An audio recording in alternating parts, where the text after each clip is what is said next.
What's up sa inyo mga tropa? Meron lang ako sa inyong papatunayan dito sa video natin. Ang Epson 5290 ay kayang-kaya niyang mag-print ng borderless hanggang A4 na size. Merong nag-comment sa atin dito 2 days ago. Shoutout sa iyo Queen. Sabi niya dito sa in-upload ko na video, borderless po ba ang Epson 5290? Nagtatanong siya. And mga tropa, sa mga matagal lang nanonood dito sa ating YouTube channel, alam ko na alam nyo na itinuro ko na kung paano mag-borderless printing. I-download nyo na lang mga tropa yung drivers na para makapag-borderless kayo. Nandito sa video na to, eto yung title niya. Ilalagay ko na lang yung link neto sa description para mapanood nyo. Pero mga tropa, sa mga bago pa lang na nanonood dito sa YouTube channel natin, uulitin ko na lang sa mga printer ninyo para malaman nyo kung pwedeng mag-borderless print yung inyong mga printer hanggang A4 size. Puntahan ninyo yung website kung saan nyo makikita yung kanyang pinaka-specs ng pinaka-printer na ginagamit nyo. Halimbawa, Epson printer. Puntahan nyo yung website ng Epson printer, tapos i-type ninyo yung inyong model ng inyong mga printer. Kahit na brother printer pa man yan, or Canon, or HP, puntahan nyo mismo yung pinaka-website nila, tapos basahin nyo ng saglitan, hanapin nyo yung paper handling, and makikita ninyo doon yung kanyang printing margin. Kapag nakita nyo sa mga website nila, kagaya neto, Epson 5290, print margin, kaya niya na 0mm. Ibig sabihin nun, sagad na sagad, kaya niyang mag-print ng A4 size, A4. At mga 4R, mga 3R, mga ganyan. Pero when it comes to letter and long, nakadepende na yan mga tropa sa mga specs nga ng printer ninyo. Pero dito, ipapakita natin kung ano yung specification neto ni Epson 5290. Eto nga nakalagay dito, pwede siyang mag-print ng borderless, pero kailangan mong mag-install ng custom settings ng kanyang drivers or yung software na application, na which is, kapag pinanood nyo etong video na to, eto, nandito yung tutorial. And mga tropa, may mga nagtatanong yung kanilang Epson 360 hindi daw makapag-print ng borderless. Kung nakikinig ka dito sa video natin, malalaman mo kung bakit hindi ka nakakapag-print. Kasi kagaya nga ng itinuro ko netong mga ilang seconds pa lang, hanapin mo yung paper handling and tignan mo yung kanyang print margin. Kapag may nakalagay dito na value, halimbawa 1 or 3, ibig sabihin yan, hindi ka pwedeng mag-borderless print. Tandaan nyo yan. Kahit na HP, Canon, or brother pa yung printer ninyo, pag meron kayong nakitang print margin tapos merong value, hindi kayo makakapag-borderless. And mag-move forward na tayo sa pinaka-actual.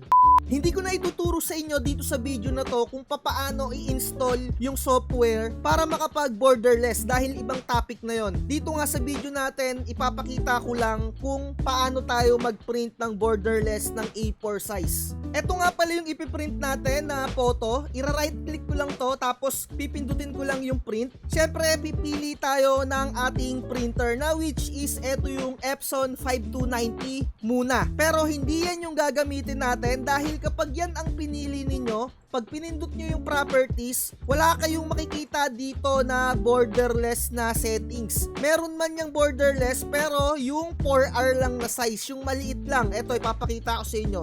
Ito yung settings natin ng document size ng 4R kapag sa Epson 5290. Meron siyang borderless dito. Pero kapag pinindot nyo yung A4, nawawala. Kasi etong Epson 5290, yung pinaka main software niya or yung drivers niya, hanggang 4R lang talaga. At yung mga 3R, sa pagkakaalam ko, nakakapag borderless din dito ng 3R. Eto, yung 3R, 3.5 by 5 inches, pwede. Pero pag mga 5R na, ay hindi na siya pwedeng mag borderless. Ayan, kaya ang gagawin natin, mag-i-install nga tayo nung Epson 382. Sa mga nakakapanood na alam na nila kung paano mag-install, at kung nakikinig ka sa video na to, inilagay ko sa description kung saan mo mapapanood kung paano mag-install netong Epson 382. At mga tropa, wala tayong printer na ganito. Sinelect ko lang siya kasi eto yung driver na gagamitin natin para makapag-print. Kumbaga, ayan yung magpapatakbo ng printer natin. Dahil etong software na to or etong driver na to, meron siyang capability na makontrol yung printer natin na kahit na Epson 5290 siya. Pwede natin siyang gamitin sa borderless. Eto, nakita nyo, merong lumabas na borderless settings. And which is sa ganyan, magagamit na natin siya at makakapag-print tayo ng borderless, as in, sagad na sagad yung A4. Lahat yon mapiprintan. At sa mga first time pa lang na gagamit ng borderless settings, pindutin nyo tong settings dito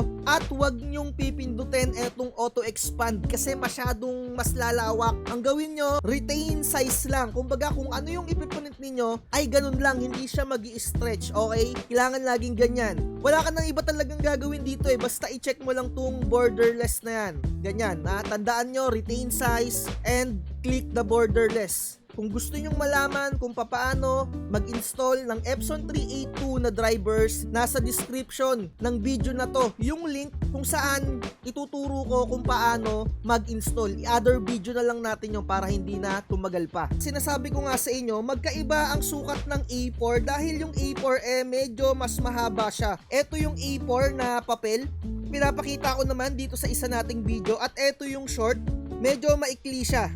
Ganyan. At yung short medyo mas malapad siya ng konti. Yung A4 medyo pit na pit siya. Kumbaga medyo mapayat yung pinaka-size niya. Although medyo mas mahaba siya. Ayan, nakikita nyo naman. Siguro naman na-differentiate ninyo. Ito yung short. Ito yung A4. Mga tropa, kung first time mong bumili ng mga bond paper, hindi mo talaga aakalain yung A4 ay ganun yung size. Akala mo, short pa rin siya. Pero time to time mga tropa, kung medyo baguhan ka, may experience mo talaga na magkaiba yung sukat nila. At inuulit ko mga tropa, etong Epson 5290, balik tayo dito sa screen, hanggang A4 yung kaya niya. Pero yung letter ay hindi niya pwedeng i-borderless. Ayan o, wala siyang borderless. Nakikita nyo? At yung long, wala din. Talagang A4 lang ang meron. A4 and 3R and 4R. Epson 5290 using Epson 382. Maliwanag na maliwanag, kaya pinauulit-ulit ko sa inyo para mas matutunan nyo. And ipiprint ko lang to, tapos magpapalit lang ako ng camera para maipakita ko sa inyo yung output ng ating printer na makakapag-print tayo ng borderless. At mga tropa, meron kayong may experience dito, nakalagay different product is selected. Huwag nyo lang yang papansinin, normal yan kasi nga Epson 382 yung ginamit natin na drivers dito sa Epson 5290 natin. Huwag nyo lang yan gagalawin, huwag nyo lang pipindutin, hayaan nyo lang na mag-print yung inyong mga Epson 5290. Magtutuloy-tuloy yung print nyan, walang magiging problema. Yung iba kasi mga tropa, inaakala nila ay hindi gumagana kasi medyo nagmamadali sila. Huwag nyo lang gagalawin yan. At kung nakita ninyo mga tropa na gumagalaw na yung printer ninyo at lumalabas pa rin tong a different product is selected, ignore nyo lang yan mga tropa. Huwag nyong pipindutin kasi gumagana naman yung printer natin at nagpiprint yan. Syempre sa A4 na printing medyo matagal talaga kasi photo yung piniprint natin. Nakikita nyo naman dito sa isa nating camera. At mga tropa, dagdag ko lang din, sa singilan ng A4 printing na borderless, iba yung singilan dito. Ako mga tropa, piniprint ko sa ganito, minsan ang sinisingil ko 70 pesos or 75 using yung Yasen na premium satin. Pero depende, minsan kapag ka nagpapa-rush si customer, minsan 100 ko sinisingil yung isang A4. Pero kapag ka medyo madami naman, mga around 60 pesos or 65 to 70 pesos ko binibigay yung mga ganito, lalong-lalo na yung mga pang-album. Okay naman, etong Epson 5290 natin na original ink. Ito yung pinangpiprint ko minsan, and minsan din ang pinangpiprint ko ng mga photos yung aking Epson 805. Pagka bond paper nga lang yung pinagpiprintan ko tapos gusto ni customer ng borderless, tinatanong ko siya. 35 yung sinisingil ko kapag ka ganito, pero kapag ka hindi naman borderless, kapag ka full print na colored, 20 pesos naman yung singil ko doon. Kapag ka ganito lang talagang borderless, nagsisingil ako ng medyo mahal. Kasi alam nyo naman, medyo matagal yung printing neto at alam nyo na rin na napakaraming ink din na nagagamit pagka mga ganitong mga photo print.